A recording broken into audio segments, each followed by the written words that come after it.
প্রথম লাইনে 70,000, দ্বিতীয় লাইনে আরো 70,000, 1,40,000 ফেরেশতাদের বহর। আর সাহাবারা মিলে আল্লাহু আকবার বলে গায়েবানা জানাজা শুরু করলেন। নামাজ শেষ। বিশ্বনবী তো অবাক, ঘটনা কি? কোন সাহাবীর গায়েবানা জানাজায় তো ফেরেশতা নামে না আকাশের উপর থেকে।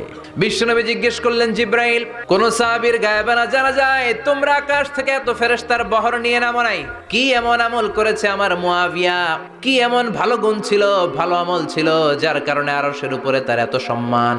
সাইয়েদনা জিব্রাইল বললেন, নবী, তেমন কোনো বড় আমল নয়, ছোট্ট একটা আমল, কিন্তু আমলটারে ভালোবেসেছে কে? আপনার এই প্রিয় সাহাবী হাঁটতে বসতে চলতে ফিরিতে সব সময় পড়তো কুল হুয়াল্লাহু আহাদ আল্লাহুস সামাদ লাম ইয়ালিদ ওয়া লাম ইউলাদ ওয়া লাম ইয়াকুল লাহু কুফুয়ান আহাদ। পড়েন আল্লাহু আকবার।